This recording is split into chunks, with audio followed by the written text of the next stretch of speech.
आज के इस वीडियो में हम लोग समझने वाले हैं सबसे first atom, molecules, energy gap, energy band, conductor, insulator और सेमीकंडक्टर। साथ ही साथ इससे रिलेटेड जैसे एटम किस चीज़ का बना होता है, न्यूक्लियस क्या होता है और इलेक्ट्रॉन प्रोटॉन का जो अरेंजमेंट होता है वो एटम में किस प्रकार से होता है। उसके बाद ऑर्बिटल, फिर मॉलिक्यूल्स, एनर्जी बैंड में हम लोग पढ़ेंगे कंडक्शन बैंड क्या होता है, वैलेंस बैंड क्या होता है और किस प्रकार से वो वर्क करता है। उसी के अकॉर्डिंग ये जो तीनों डिफाइन होंगे, इस चीज़ को हम लोग समझेंगे। सबसे पहले एक एक करके समझते हैं। सबसे पहला जो टर्म है वो है एटम। एटम आखिर क्या होता है? तो किसी भी मटेरियल का सूक्ष्मतम कण जो होता है, यानी smallest particle of any matter, उस चीज को हम लोग एटम बोलेंगे। और डेफिनेशन में हम लोग आगे पढ़ेंगे कि मॉलिक्यूल्स भी जो होता है वो स्मॉलेस्ट पार्टिकल होता है। लेकिन आखिर दोनों में डिफरेंट क्या है, कैसे ये हम लोग इसको डिफाइन करेंगे कि दोनों में डिफरेंस आता है।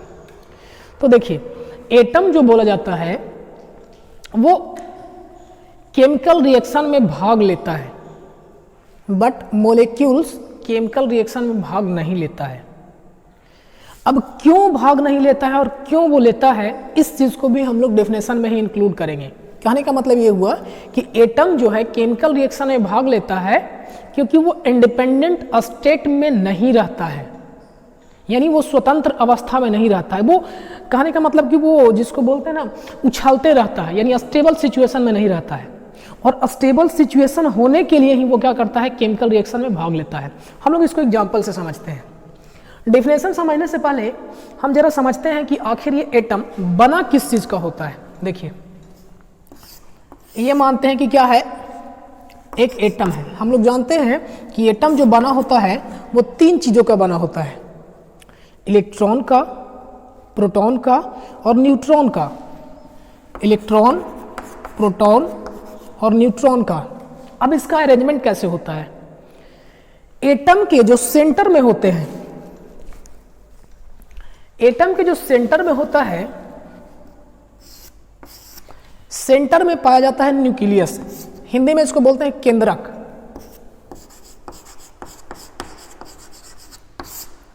न्यूक्लियस, हिंदी में इसको क्या बोलेंगे, केंद्रक बोलते हैं।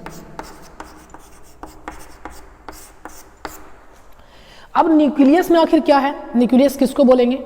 न्यूक्लियस में एक्चुअल में जो पाया जाता है, या हम लोग combined form proton plus neutron, यानी प्रोटॉन और न्यूट्रॉन के कंबाइंड फॉर्म को ही हम लोग क्या बोलते हैं, न्यूक्लियस बोलते हैं, यानी केंद्रक बोलते हैं। यानी यहां पे होते हैं P plus N, proton plus neutron. और जो इलेक्ट्रॉन होते हैं वो इसके चारों तरफ क्या करते हैं, रोटेट करते हैं, एक पाथ पे, एक रास्ता पे रोटेट करते हैं। ये जो आपको दिख रहा है ये एक्चुअल में एक लाइन नहीं है, बल्कि इलेक्ट्रॉन को रोटेट करने के लिए एक रास्ता बना हुआ है। इलेक्ट्रॉन जो होंगे वो इसी रास्ते पे क्या करेंगे, वो रोटेट करेंगे। अब किस रास्ते में कितना इलेक्ट्रॉन होगा, सपोज कीजिए कि यहां पे आपको दिख गया क्या, न्यूक्लियस। यहां पे क्या है, यहां पे आपको दिख रहा है न्यूक्लियस है। न्यूक्लियस में क्या होगा, तो प्रोटॉन और न्यूट्रॉन। यहां पे आपको दिख रहा है फर्स्ट ऑर्बिट। और इलेक्ट्रॉन जिस रास्ता पे रोटेट करता है, इलेक्ट्रॉन जिस रास्ता पे रोटेट करता है, उस रास्ता को हम लोग क्या बोलते हैं, ऑर्बिट बोलते हैं। क्या बोलते हैं, ऑर्बिट। हिंदी में कक्षा। यानी इलेक्ट्रॉन जिस रास्ता पे न्यूक्लियस के चारों तरफ रोटेट करता है, इस रास्ता को हम लोग क्या बोलेंगे, इस रास्ता को बोले हम ऑर्बिट। और इसी ऑर्बिट को सपोज कीजिए कि यहां पे जो आपको रास्ता दिख रहा है, थोड़ा सा इसको जूम करते हैं। ये जो आपको रास्ता दिख रहा है कुछ इस तरीके का है।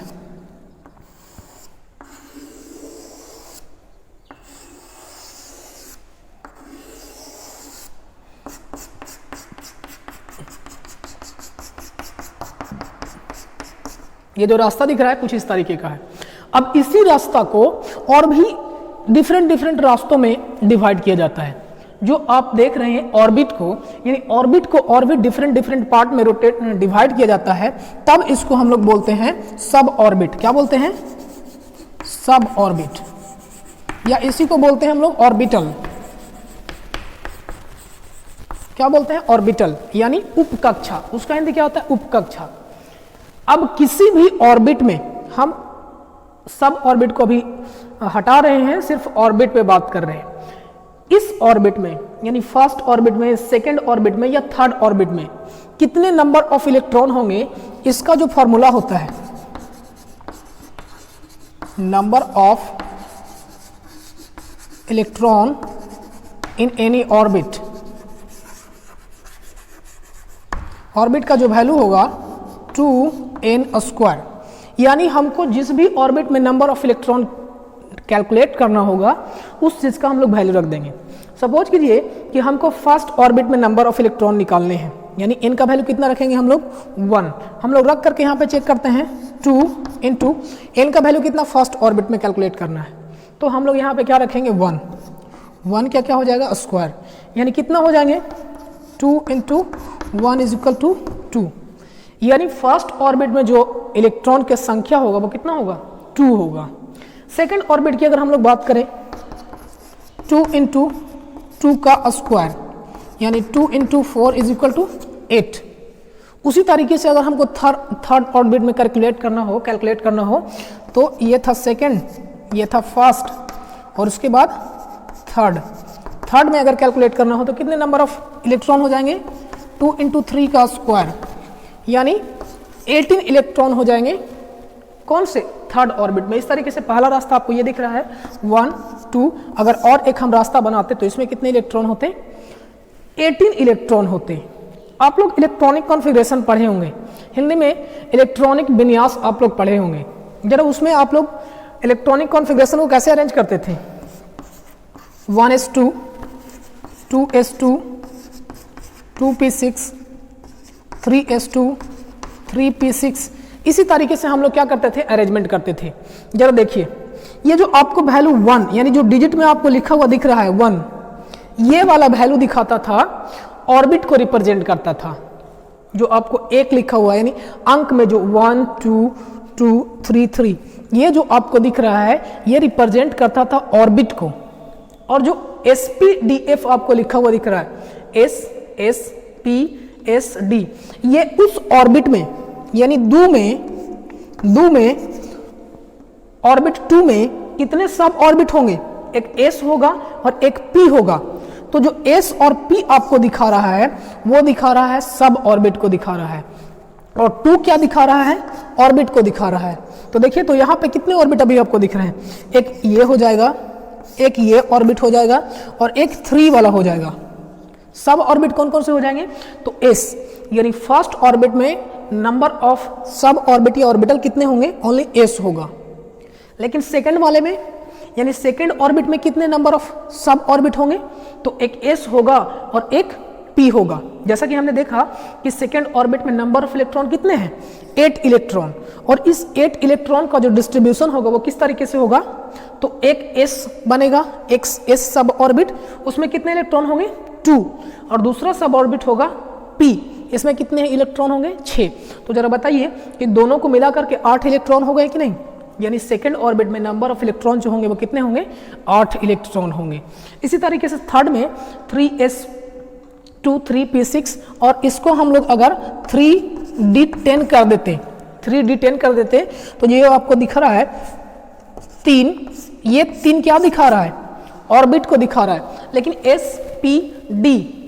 SPD ये क्या दिखा रहा है? सब ऑर्बिट को दिखा रहा है। कहने का मतलब ये हुआ कि हम लोग अभी कैलकुलेट किए कि थर्ड ऑर्बिट में नंबर ऑफ इलेक्ट्रॉन 18 होंगे, लेकिन क्या 18 एक ही जगह सब जमा रहेंगे? नहीं। कहने का मतलब हुआ कि जो 18 इलेक्ट्रॉन होंगे थर्ड ऑर्बिट में, वो भी किसी एक अरेंजमेंट के तहत होंगे। और उसका अरेंजमेंट क्या है? पहला तो 2 इलेक्ट्रॉन का ग्रुप होगा, फिर 6 इलेक्ट्रॉन का ग्रुप होगा, और फिर 10 इलेक्ट्रॉन का ग्रुप होगा। इस तरीके से इलेक्ट्रॉन का डिस्ट्रीब्यूशन होता है। कहाँ? तो न्यूक्लियस के चारों तरफ इलेक्ट्रॉन का डिस्ट्रीब्यूशन होता है। अब हम लोग आगे समझते हैं कि आखिर जो एटम होते हैं वो क्यों केमिकल रिएक्शन में भाग लेते हैं। हम लोग ऐसे एग्जाम्पल से समझते हैं। कोई भी अनस्टेबल कहने का मतलब कि स्वतंत्र अवस्था नहीं है। कैसे नहीं होगा? मानिए एक एग्जाम्पल से समझते हैं। एक एग्जाम्पल हाइड्रोजन का लेते हैं। हाइड्रोजन का जो एटॉमिक नंबर होता है वो कितना होता है? ऐसे एटॉमिक नंबर क्या होता है तो थोड़ा यहां समझ लीजिए। एटॉमिक जो नंबर बोलते हैं, एटॉमिक नंबर होता है number of proton, number of proton के बराबर होता है। नंबर ऑफ प्रोटॉन के बराबर होता है एटॉमिक नंबर, परमाणु संख्या। और किसी भी एटम में जो न्यूक्लियस में जितने प्रोटॉन पाए जाते हैं उतना ही इलेक्ट्रॉन इसके चारों तरफ रोटेट करते हैं।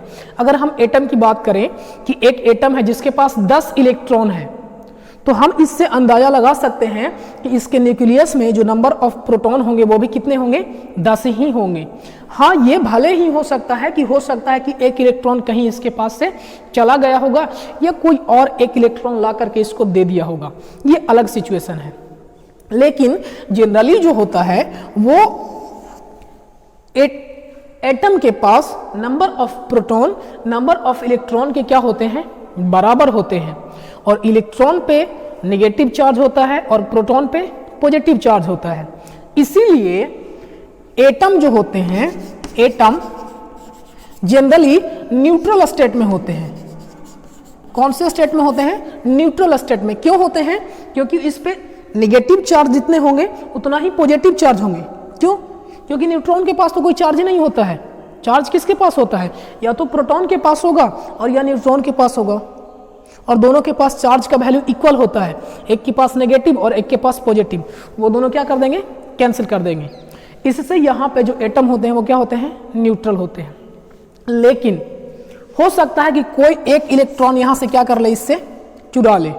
चुरा ले कहने का मतलब कि कोई एक इलेक्ट्रॉन को बाहर कर दिया। तब बताइए यहाँ पे कि इस टोटल एटम के पास किसका संख्या ज्यादा हो जाएगा? प्रोटॉन का या न्यूट्रॉन का या इलेक्ट्रॉन का? न्यूट्रॉन पे इस पे कोई इफेक्ट नहीं आने वाला है क्योंकि उसके पास चार्ज ही नहीं है। लेकिन जैसे ही हम लोग एक इलेक्ट्रॉन को क्या कर दिए? रिमूव कर दिए। तो चूंकि सबसे इनिशियल कंडीशन में इलेक्ट्रॉन का वैल्यू प्रोटॉन के वैल्यू के बराबर था, इसलिए न्यूट्रल था। लेकिन एक इलेक्ट्रॉन को हम निकाल दिए तब यहां पे क्या हो गया? Proton is greater than electron, यानी प्रोटॉन का वैल्यू क्या हो गया? इलेक्ट्रॉन से ज्यादा हो गया। अब बताइए कि प्रोटॉन के पास कैसा चार्ज? Positive charge. इसीलिए जो ये एटम हो जाएंगे देन क्या हो जाएगा? पॉजिटिव वाली चार्ज हो जाएगा। लेकिन जस्ट हम एक क्या करते? इलेक्ट्रॉन को यहां से दे दिया जाता, जबरदस्ती इसमें ठूस दिया जाता है एक इलेक्ट्रॉन को। तब क्या होता? तब जो होता वो इलेक्ट्रॉन का वैल्यू क्या हो जाता? ग्रेटर देन किसके हो जाता? प्रोटॉन के। इस कंडीशन में क्या होता? चूंकि प्रोटॉन के पास पॉजिटिव चार्ज और इलेक्ट्रॉन के पास नेगेटिव चार्ज, इसलिए यहां पे नेगेटिव चार्ज का वैल्यू क्या हो जाता? बढ़ जाता। और जो पूरा का पूरा एटम होता वो कैसा चार्ज हो जाता? नेगेटिव वाली चार्ज हो जाता। अब थोड़ा सा यहां पे समझिए, एटॉमिक नंबर हमने बताया कि नंबर ऑफ प्रोटॉन के बराबर होता है। तो नंबर ऑफ प्रोटॉन जितना होगा इसके न्यूक्लियस में उसके बराबर हो जाएगा। हम लोग समझ रहे थे कि आखिर ये जो डिफिनेशन बता रहे थे एटम का, वो इंडिपेंडेंट स्टेट में क्यों नहीं रहता है एटम, इस चीज को समझते हैं। हमने बताया कि कोई भी जो एटम होते हैं वो किस स्टेट में रहना चाहेगा? आउटर मोस्ट ऑर्बिट के, यानी जो अंतिम कक्षा का जो है उसमें जितने इलेक्ट्रॉन हो सकते हैं उतना अगर होगा तब वो न्यूट्रल स्टेट में हो जाएगा। यानी ना तो उसको इलेक्ट्रॉन लेने का जरूरत होगा और ना ही इलेक्ट्रॉन देने का किसी को जरूरत होगा। ऐसा सिचुएशन कब आएगा? जबकि उसके आउटर मोस्ट ऑर्बिट में नंबर ऑफ इलेक्ट्रॉन जितना होना चाहिए था उतना हो। लेकिन हमने हाइड्रोजन का बताया, हाइड्रोजन का एटॉमिक नंबर कितना होता है? 1 होता है। इसका कोई न्यूट्रॉन नहीं होता है, सिर्फ और सिर्फ क्या होते हैं? इलेक्ट्रॉन होते हैं। इसीलिए बोला जाता है कि हाइड्रोजन क्या है? आवारा तत्व में गिना जाता है इसको। अब जरा बताइए इसके पास कितने हैं? एक है, एक इलेक्ट्रॉन है। जरा बताइए, हम अभी बताएं कि आउटर मोस्ट ऑर्बिट में कितने इलेक्ट्रॉन हो सकते हैं? कितने इलेक्ट्रॉन हो सकते हैं? इसके पास इलेक्ट्रॉन हो सकते हैं, देखिए फर्स्ट में कितने? 2 इलेक्ट्रॉन हो सकते हैं। और है इसके पास कितना, एक इलेक्ट्रॉन। तो बताइए अगर ये ऐसा सिचुएशन में है तो ये क्या करना चाहेगा, अपने आउटर मोस्ट ऑर्बिट को ये क्या करना चाहेगा, कंप्लीट करना चाहेगा। यानी जो ये आपको एटम दिख रहा है वो एटम किस चीज का है, अगर हाइड्रोजन का होता तो ये अपने आउटर मोस्ट ऑर्बिट को कंप्लीट करने के लिए ही किसी न किसी से क्या करते चलेगा, रिएक्ट करते चलेगा कि हाँ चाचा हमको एक इलेक्ट्रॉन दे दीजिए ताकि हम भी अपना चैन से जिंदगी गुजर बसर करें। इसीलिए क्या करता है, किसी दूसरे के साथ क्या करता है, रिएक्ट करता है। और जैसा कि हमने अभी डिफिनेशन बताया, क्या बताया कि ये स्वतंत्र अवस्था में नहीं रहता है। स्वतंत्र अवस्था में क्यों नहीं रहता है, क्योंकि इसके आउटर मोस्ट ऑर्बिट क्या है, खाली है। लेकिन क्या ये सारे के लिए कंडीशन सुटेबल है एटम के लिए, नहीं। वैसे एलिमेंट जो नोबेल गैस जिसको हम लोग बोलते हैं, नोबेल गैस या अक्रिय गैस, लास्ट ऑर्बिट में जो पीरियोडिक टेबल के लास्ट ग्रुप में जो होता है उस वाले के लिए, उस वाले के ऑर्बिट में, लास्ट ऑर्बिट में जितने नंबर ऑफ इलेक्ट्रॉन होते हैं, जैसे हाइड्रोजन के बाद कौन सा आता है, हीलियम। हीलियम, हीलियम का क्या होगा, लास्ट ऑर्बिट में कितने इलेक्ट्रॉन होने चाहिए थे, 2 इलेक्ट्रॉन, और इसका तो 2 इलेक्ट्रॉन है ही। 2 इलेक्ट्रॉन कहने का मतलब कि इसके पास 2 इलेक्ट्रॉन होंगे तो उतना ही क्या होंगे, प्रोटॉन होंगे इसके पास, यही मतलब निकल रहा है। यानी 2 इलेक्ट्रॉन इसके पास है तो क्या ये किसी के साथ जाएगा, नहीं जाएगा। यहीं पे इसका डेफिनेशन आता है कि ये इंडिपेंडेंट हो भी सकता है और नहीं भी हो सकता है, केमिकल रिएक्शन में भाग ले भी सकता है और केमिकल रिएक्शन में भाग नहीं भी ले सकता है। लेकिन जिनके अंतिम कक्षा फुल हो ऐसे इलेक्ट्रॉन बहुत, ऐसे एटम बहुत कम ही हैं। इसलिए डायरेक्टली डेफिनेशन में क्या बोला जाता है कि वैसे, इसलिए डायरेक्टली बोला जाता है कि वैसे मैटर का सूक्ष्मतम कण जो डायरेक्टली क्या करे, इंडिपेंडेंट अवस्था में नहीं रहता है। क्यों नहीं रहता है, हमने ऑलरेडी बताया, क्योंकि इसका आउटर मोस्ट ऑर्बिट कंप्लीट नहीं होता है और इसीलिए वो क्या करता है, केमिकल रिएक्शन में भाग लेता है। तब हम लोग इसको क्या बोलते हैं, एटम बोलते हैं। यानी अगर हम लोग सिंपली H का सिंबल देते हैं तो ये किस चीज को रिप्रेजेंट कर रहा है, ये एक एटम को दिखा रहा है। किसको दिखा रहा है, एक एटम को। लेकिन जैसे ही हमने एक एटम H2 कर दिया, यानी हाइड्रोजन का 2 मॉलिक्यूल्स, यानी अब इन दोनों में एक दूसरे को क्या किया, बॉन्ड बनाया और दोनों मिल करके आउटर मोस्ट ऑर्बिट को क्या कर दिया, कंप्लीट कर दिया। और ऐसा करने के बाद यानी जरा बताइए कि अब उसका आउटर मोस्ट ऑर्बिट कंप्लीट हो गया तो क्या किसी से रिएक्ट करना चाहेगा, बिल्कुल नहीं। और इसी चीज को हम लोग क्या बोलते हैं, मॉलिक्यूल्स बोलते हैं। क्या बोलते हैं, मॉलिक्यूल्स। तो जस्ट एटम का उल्टा, एटम का उल्टा क्या हो जाएगा, वो था इंडिपेंडेंट स्टेट में नहीं रहता है, लेकिन अब ये 2 से रिएक्शन करके इंडिपेंडेंट स्टेट में रहेगा और वो केमिकल रिएक्शन में भाग लेता था, लेकिन ये केमिकल रिएक्शन में भाग लेना नहीं चाहेगा। तब इस चीज को क्या बोलेंगे, मॉलिक्यूल्स। यानी मॉलिक्यूल्स भी सूक्ष्मतम का नहीं है, छोटा पार्टिकल ही है, लेकिन ये केमिकल रिएक्शन में क्या होता है, भाग नहीं लेता है और इंडिपेंडेंट स्टेट में रहता है। और जो मॉलिक्यूल्स बनते हैं वो किससे मॉलिक्यूल्स बना, अभी तो पता है, जब एक हाइड्रोजन का एटम लिखे और जब 2 कर दिए तब इसको क्या बोलने लगे हम लोग, मॉलिक्यूल्स बोलने लगे। यानी जो मॉलिक्यूल्स का फॉर्मेशन होता है वो किसकी वजह से होता है, एटम की वजह से ही होता है। यानी मॉलिक्यूल्स में मोर एटम होंगे, एटम्स होंगे, यानी नंबर ऑफ एटम इसमें हो सकते हैं, तब उसको हम लोग क्या बोलेंगे, मॉलिक्यूल्स बोलेंगे। ये था एटम और मॉलिक्यूल्स। अब एनर्जी बैंड क्या होता है, तो थोड़ा यहां पे गौर कीजिएगा। एनर्जी बैंड यहीं पे समझने वाला है। यानी हम लोग जब भी अभी देखें कि न्यूक्लियस के चारों तरफ क्या रोटेट कर रहे हैं, इलेक्ट्रॉन रोटेट कर रहे हैं और हर एक इलेक्ट्रॉन के पास अपना अपना क्या होता है, एक एनर्जी होता है। क्या होता है, एनर्जी होता है। हर एक इलेक्ट्रॉन के पास अपना अपना क्या होता है, एनर्जी होता है।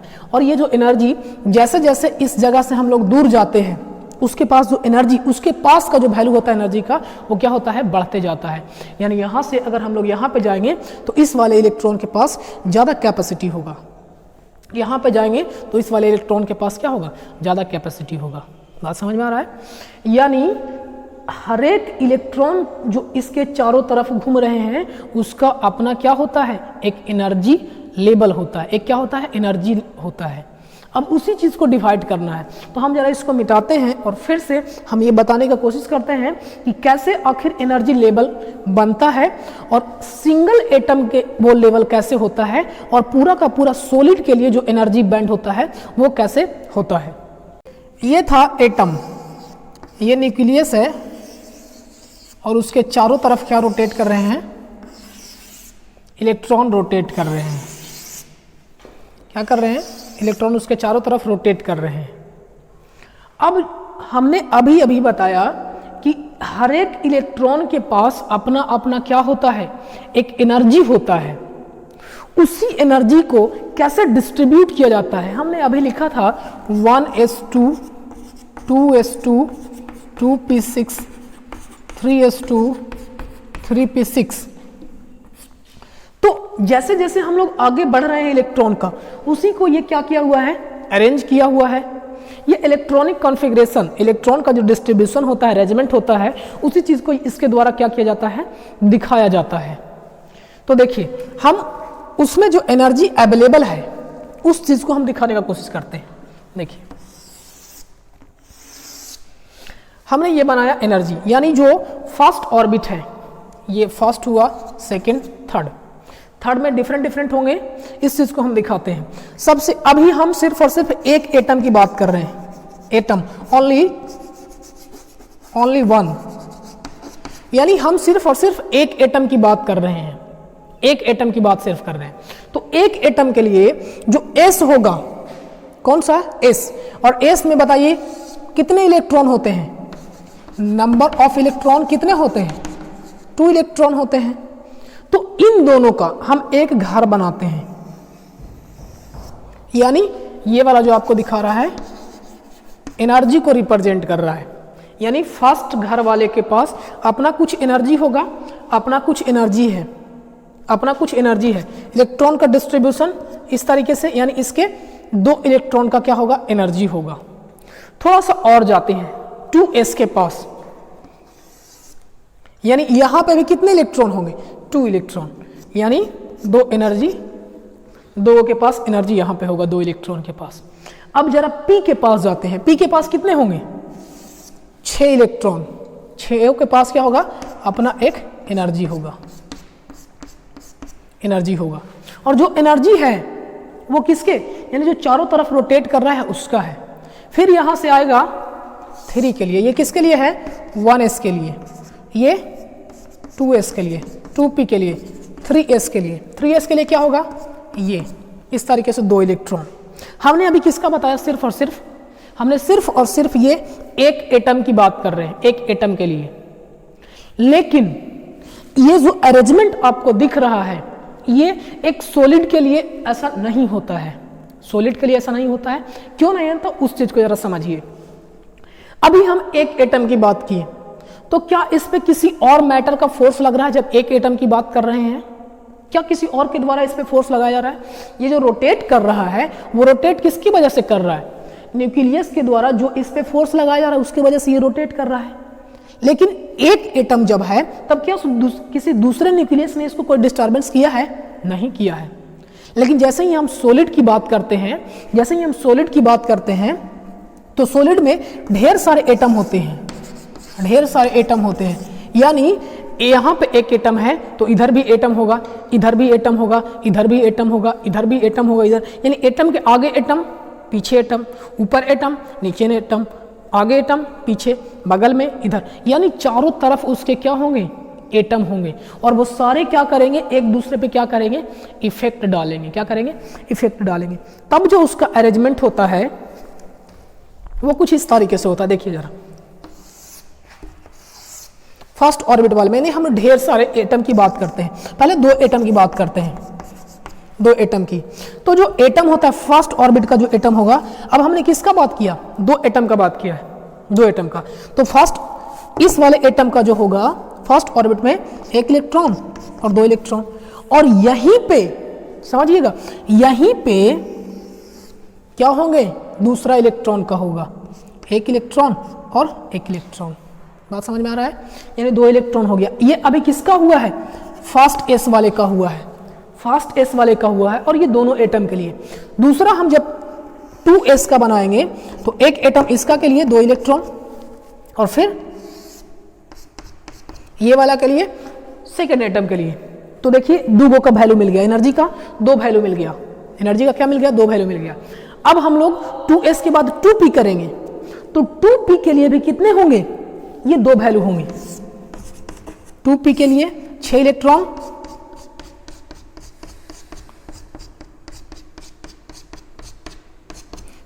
इस तरीके से कुछ अरेंज होंगे। अभी हमने सिर्फ और सिर्फ 2 एटम की बात किया है, लेकिन जरा बताइए क्या एक सॉलिड में 2 ही एटम होते हैं? नहीं, number of atom, millions billions number of atom होते हैं। डिपेंड करता है कि सॉलिड का साइज कितना है, उसके अकॉर्डिंग नंबर ऑफ जो एटम होते हैं वो चेंज होते हैं। तो उसी चीज को अगर हम एक सॉलिड के टर्म में बनाएं, तो जो एटम का डिस्ट्रीब्यूशन होता है वो कुछ इस तरीके से होता है। यानी पहला फर्स्ट एस का हम दिखा रहे हैं, फर्स्ट एस का, तो हमने एक ये वैल्यू दिखा दिया, मिनिमम वैल्यू कुछ ये दिखा दिया, और उसका मैक्सिमम वैल्यू ये दिखा दिया। अब इसी में मान लीजिए कि बिलियंस ऑफ एटम के एनर्जी लेवल को दिखाया हुआ है, बिलियंस ऑफ एटम को। एक एटम का ये बनाया, दूसरा एटम का ये बनाया, तो क्या 2 ही एटम होंगे? Number of atom. तो उस चीज को दिखाने के बाद हमने ये एक बनाया, ये 1s का बनाया, फिर किसका बना? 2s का बनाया, फिर 2p का बनाया, फिर 3s का बनाएंगे। इस तरीके से एक रेंज होगा। क्या होगा? रेंज होगा। और इसी रेंज को हम लोग क्या बोलते हैं? एनर्जी बैंड बोलते हैं। क्या बोलते हैं? एनर्जी बैंड बोलते हैं। अब एनर्जी बैंड का डिस्ट्रीब्यूशन कैसे करते हैं उस चीज को जरा समझिए, हम लोग जो पढ़ेंगे वो। अब ये भी क्या है? एक एनर्जी रेंज है, ये एक एनर्जी बैंड है, लेकिन हम लोग जो पढ़ने वाले हैं वो जरा देखिए। हम लोग जो पढ़ने वाले हैं वो पढ़ने वाले हैं फॉरबिडन एनर्जी गैप। ये सब डिटेल था तो ज्यादा दिमाग इसमें नहीं लगाना है। देखिए, आउटर मोस्ट ऑर्बिट,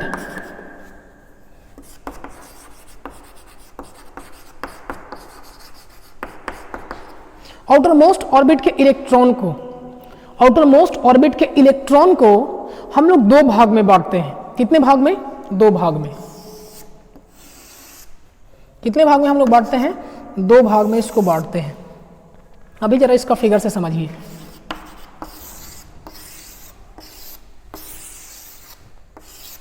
दो भाग में बांटे। इस रास्ते को हम लोग अभी आउटर मोस्ट मान रहे हैं, तो यहां पे जो रास्ता है इसको हमने 2 भाग में बांट दिया। ये रास्तों को एक ये हो गया और एक ये हो गया। तो जो बाहर वाला रास्ता है इसको हम लोग बोलते हैं कंडक्शन बैंड। क्या बोलते हैं? Conduction band.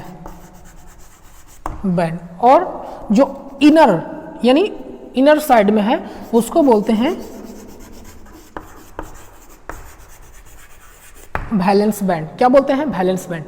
ध्यान रखिएगा, जो हम ये इलेक्ट्रॉन की एनर्जी को डिस्ट्रीब्यूट करने के लिए बताया जा रहा है या बता रहे हैं, उसमें क्या बता रहे हैं कि ये जो इलेक्ट्रॉन किस इलेक्ट्रॉन है, कहाँ के इलेक्ट्रॉन है? ये आउटर मोस्ट ऑर्बिट के इलेक्ट्रॉन है। कौन से ऑर्बिट के इलेक्ट्रॉन है? आउटर मोस्ट ऑर्बिट के क्या है? ये इलेक्ट्रॉन है। और इसी को हम लोग क्या कर रहे हैं? 2 भाग में बांट रहे हैं। हम उस चीज को दिखाने की कोशिश कर रहे हैं। यानी ये जो नीचे वाला हुआ ये कौन सा हुआ? वैलेंस बैंड हुआ। कौन सा हुआ? Valence band. और ये हुआ कंडक्शन बैंड। क्या हुआ? Conduction band. अब जो इस ऊपर वाले यानी आउटर मोस्ट ऑर्बिट के ऊपर वाले बैंड में जो इलेक्ट्रॉन पाए जाएंगे, ऊपर वाले बैंड में, बैंड एक्चुअल में क्या बताएं? एनर्जी का रेंज ही तो बताया हमने। क्या बताया? एनर्जी का रेंज। तो उस एनर्जी के रेंज में यानी कंडक्शन बैंड हमने जिसको नाम दिया, किसको नाम दिया हमने? Conduction band. तो आउटर मोस्ट ऑर्बिट के सबसे बाहर वाले भाग के एनर्जी रेंज को हमने क्या नाम दिया? कंडक्शन बैंड, और जो इलेक्ट्रॉन कंडक्शन बैंड में पाया जाएगा, जो इलेक्ट्रॉन कंडक्शन बैंड में पाया जाएगा, इसी इलेक्ट्रॉन को हम लोग क्या बोलते हैं? कंडक्शन इलेक्ट्रॉन बोलते हैं। क्या बोलते हैं? कंडक्शन इलेक्ट्रॉन बोलते हैं।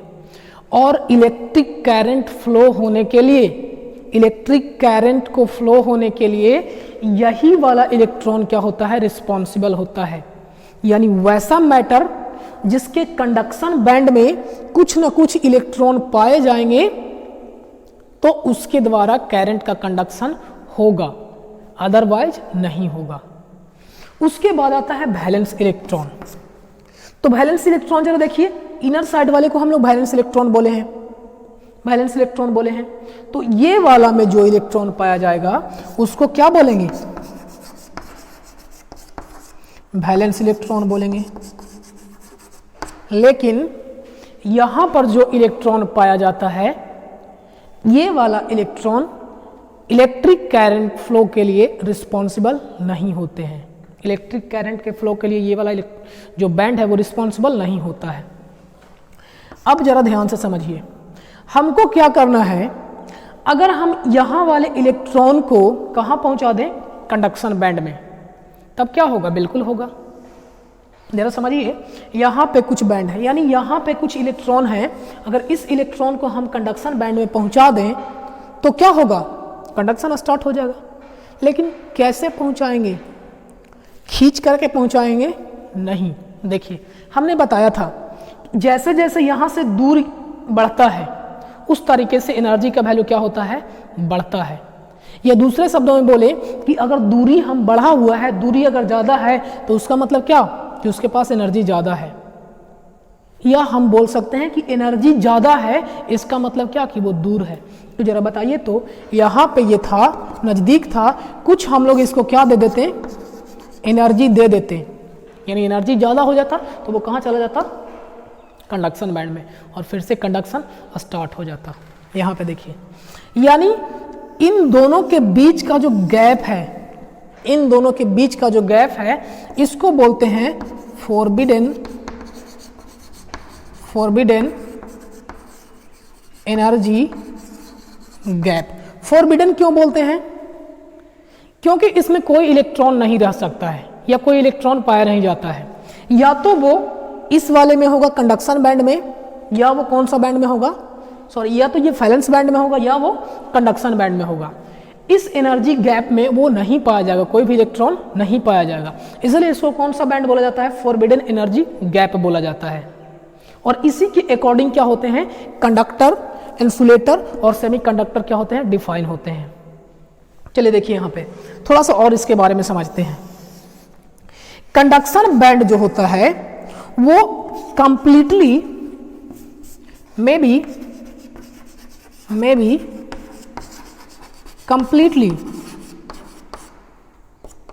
कंप्लीटली फिल्ड हो सकता है। कौन? Conduction valence band. Valence band completely filled हो सकता है, लेकिन कंडक्शन बैंड जो आपको दिख रहा है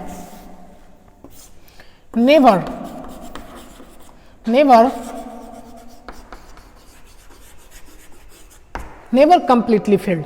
कभी भी कंडक्शन बैंड पूरा का पूरा फुल नहीं होगा, भरा नहीं जाएगा। जैसे ही ये पूरा का पूरा फुल हो जाएगा, हम लोग फिर से उसको क्या बोलने लगेंगे? वैलेंस बैंड ही बोलने लगेंगे। बात समझ में आ रहा है? आगे देखते हैं। ये वाला क्या हो सकता है? पार्शियली फिल्ड हो सकता है, पूरा का पूरा एम्प्टी हो सकता है। चलिए एम्प्टी में देखते हैं।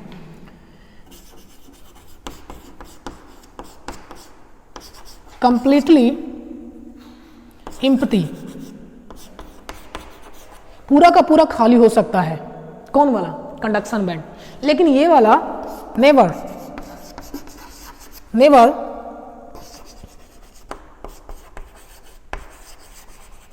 कंप्लीटली एम्प्टी,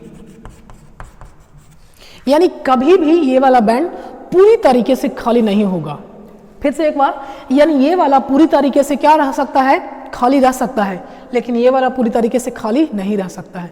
ये वाले पूरी तरीके से फुल हो सकता है, लेकिन ये वाले पूरी तरीके से फुल नहीं हो सकता है। और रही बात आधा आधा, यानी ये भी पार्शियली फिल्ड हो सकता है और ये भी पार्शियली फिल्ड हो सकता है। ये थे कुछ कंडक्शन बैंड के रूल और वैलेंस बैंड के रूल। अब इसी के अकॉर्डिंग डिफाइन होते हैं कंडक्टर, इंसुलेटर और सेमीकंडक्टर। देखिए, कंडक्टर बोला जाता है कि वैसे मटेरियल जिसके कंडक्शन बैंड और वैलेंस बैंड के बीच कोई फॉरबिडन एनर्जी गैप नहीं पाया जाएगा। वैसे मटेरियल जिसके कंडक्शन बैंड और वैलेंस बैंड के बीच कोई भी फॉरबिडन एनर्जी गैप नहीं पाया जाएगा, यानी दोनों क्या कर जाएंगे, ओवरलैप कर जाएंगे। तब हम लोग इसको क्या बोलेंगे, कंडक्शन बैंड बोलेंगे। क्या बोलेंगे, सॉरी, कंडक्टर बोलेंगे। क्या बोलेंगे उसको, कंडक्टर बैंड, यानी जब कंडक्शन बैंड और वैलेंस बैंड आपस में सट जाएंगे। दूसरा होता है इंसुलेटर। इंसुलेटर किसको बोलेंगे, जब इन दोनों के बीच का फासला क्या हो, ज्यादा हो जाए। क्या हो जाए, ज्यादा हो जाए। ज्यादा कितना से ज्यादा, जनरली 3 इलेक्ट्रॉन वोल्ट से क्या हो जाना चाहिए, ज्यादा होना चाहिए या इसके बराबर होगा। तब हम लोग इसको क्या बोलेंगे कि वो क्या है, ये ओवरलैप्ड। कौन ओवरलैप करेगा, तो कंडक्शन बैंड और वैलेंस बैंड क्या कर जाएंगे, ओवरलैप कर जाएंगे। तब इसको हम लोग क्या बोलेंगे, कंडक्टर बोलेंगे। इंसुलेटर कब बोलेंगे, जब एनर्जी गैप जो होगा वो ग्रेटर देन और इक्वल टू किसके होगा, 3 इलेक्ट्रॉन वोल्ट के बराबर होगा, यानी ये वाला वैल्यू। तब हम लोग इसको क्या बोलेंगे, इंसुलेटर बोलेंगे। लेकिन सेमीकंडक्टर कब बोलेंगे, सेमीकंडक्टर बोलेंगे जब ये वाला वैल्यू यानी एनर्जी गैप का वैल्यू कंडक्शन बैंड और वैलेंस बैंड के बीच का जो वैल्यू होगा एनर्जी गैप, वो 3 इलेक्ट्रॉन वोल्ट से क्या होना चाहिए, कम होना चाहिए। 3 इलेक्ट्रॉन वोल्ट से क्या होना चाहिए, कम होना चाहिए। तो जरा बताइए कम कहां तक होगा, अगर कमते कमते कमते दोनों एक ही पे ओवरलैप कर गया, तब दोनों को क्या बोल देंगे हम लोग, कंडक्टर बोल देंगे। लेकिन कुछ फासला रहेगा, लेकिन 3 इलेक्ट्रॉन वोल्ट से कम फासला रहेगा, तब उसको हम लोग क्या बोलेंगे, सेमीकंडक्टर बोलेंगे। और इसीलिए सेमीकंडक्टर को कंडक्टर जैसा बिहेव करवाते हैं। कैसे करवाते हैं, कब करवाते हैं, वो जरा समझिए। ये जितना इनके बीच फासला था एनर्जी गैप का, सेमीकंडक्टर के केस में कितना था, 3 इलेक्ट्रॉन वोल्ट से कम था। उतना अगर एनर्जी हम इसके वैलेंस बैंड को दे दें, तो जितना के लिए ये रूसा हुआ था, ऐसे समझिए इसको कि वैलेंस बैंड यहाँ पे है और यहाँ पे कंडक्शन बैंड है, ये यहाँ से रूस करके यहाँ पे चला गया है, वैलेंस बैंड से रूस करके चला गया है कौन, कंडक्शन बैंड। अब उसको मनाने के लिए, उसको मनाना है, वापस लाना है, तो जिस वजह से वो रुसा है, जिस कारण की वजह से वो रुसा हुआ है, खोया हुआ है, उस चीज को हम अगर दे दें तो पुनः वो वापस आ जाएगा। हर एक केस में ऐसा नहीं होता है वापस आ जाने वाला। आप प्रैक्टिकल में ऐसा अप्लाई कीजिएगा तो लात जूता खाइएगा। कहने का मतलब यहाँ पे जनरली होता है, यानी दोनों के बीच का जो फासला था वो 3 इलेक्ट्रॉन वोल्ट से कम था। अगर हम यहाँ पे 3 इलेक्ट्रॉन वोल्ट अगर दे देते हैं तो ये फासला दोनों के बीच खत्म और फिर से वो कंडक्टर के जैसा बिहेव करने लगा। यानी हमने उसको क्या कर लिया, मना लिया। क्या दे करके मनाया, तो जिस चीज के लिए वो रुसा हुआ था, फूला हुआ था, वो चीज हमने दे दिया और ये वापस आ गया। अब वो मान गया और वो कंडक्शन शुरू हो गया। आप लोग भी ये रूल अप्लाई कर सकते हैं। हो सकता है मान जाए, नहीं माने तो समझ जाइए क्या होगा। तो इसीलिए हम लोग सेमीकंडक्टर को कंडक्टर के जैसा बना सकते हैं। क्या दे करके, तो जिसके लिए रुसा था, 3 इलेक्ट्रॉन वोल्ट के लिए वो रुसा हुआ था, हमने उतना दे दिया और वो काम करने लगा। लेकिन इंसुलेटर के केस में ऐसा नहीं होता है, क्योंकि अगर इतना एनर्जी हम लोग इसको दे तो उससे पहले ही वो मटेरियल क्या हो जाता है, बर्बाद हो जाता है, खराब हो जाता है, जल जाता है।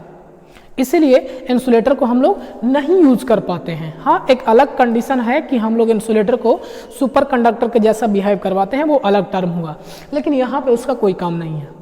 तो ये था सारा का सारा atom, molecules, energy band, conductor, insulator, semiconductor.